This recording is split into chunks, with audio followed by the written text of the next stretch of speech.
The church was silent, so silent that even the faintest sound felt heavy. And then, in the middle of that heartbreaking stillness, a son's voice began to tremble. He tried to stay strong. He truly did.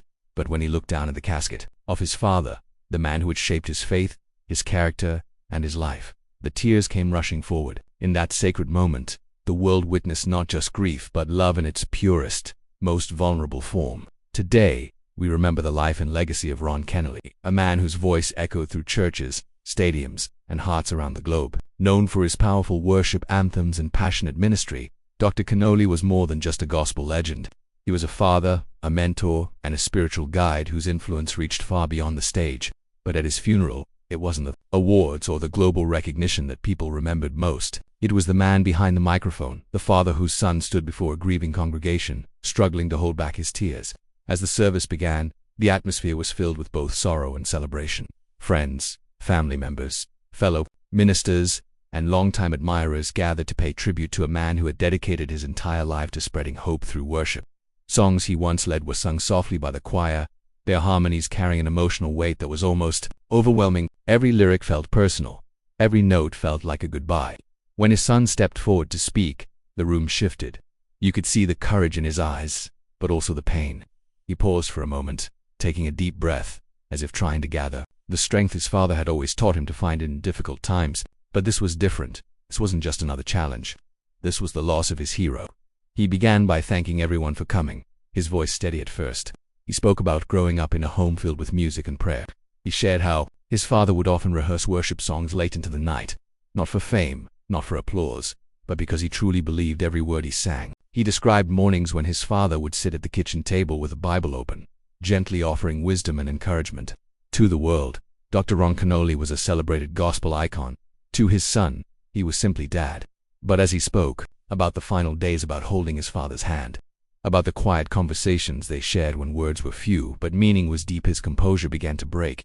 His voice cracked. Tears streamed down his face. And in that moment, the congregation wept with him. He shared how his father had faced life's challenges with unwavering faith. There were seasons of struggle, moments when ministry was difficult, and times when critics doubted him. Yet Dr. Kenoly remained steadfast, believing that worship was not about performance but surrender. His son recalled a powerful lesson his father once taught him. When life feels uncertain, worship anyway. Those words now echoed in the sanctuary, carrying a new and profound significance. Throughout his career, Dr. Kenoly inspired millions with songs that called people into God's presence. His ministry wasn't confined to one church or one country. He traveled extensively, leading worship in diverse communities and uniting believers through music. His passion wasn't for the spotlight, it was for transformation. He believed that worship could heal broken hearts, restore hope, and strengthen faith. And judging by the countless testimonies shared at his funeral, it did exactly that. Several close friends also spoke during the service. They described him as a man of integrity, humility, and deep compassion. One fellow minister recalled how Dr. Kenoly would take time after large events to personally pray with individuals who needed encouragement. Another shared how he quietly supported struggling churches and young worship leaders, often without seeking recognition. Yet among all the tributes, it was his son's words that lingered the longest. Through tears, he spoke about legacy, not the kind measured by record sales or applause, but the kind written in everyday actions. He said his father taught him how to love unconditionally, how to forgive quickly, and how to stand firm in faith. Even when emotions felt overwhelming, he described the final conversation they had together. Though weak, Dr. Kenoly's voice carried the same conviction it always had. He reminded his son to stay close to God, to cherish family, and to never forget the power of worship. "Promise me you'll keep singing," he had said softly. And standing at that podium, with tears falling freely, his son made that promise publicly. The service concluded with one of Dr. Kenoly's most beloved worship songs.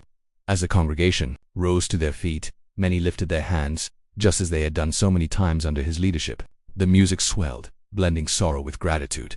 It was not just a farewell, it was a celebration of a life poured out in service. In the end, what made the moment so powerful wasn't just the grief, it was the undeniable evidence of a life well lived. A father who had not only preached faith but practiced it daily. A man who had not only sung about love but embodied it in his home. As the casket was gently carried out of the church, there was a sense that something sacred had taken place. A son had honored his father not with perfect words, but with honest ones. His tears were not a sign of weakness, they were a testimony of deep love and gratitude. And perhaps that is the true legacy of Dr. Ron Kenoly. Not just the music that continues to echo across generations, but the faith he instilled in his family. The example he set, the love he gave freely. Though the sanctuary eventually emptied and the flowers began to fade, the impact of that day will not be forgotten.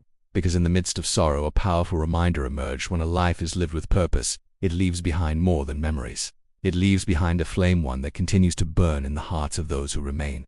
And as his son stepped away from the podium that day, wiping his tears but standing a little taller, it was clear that the flame still burns brightly.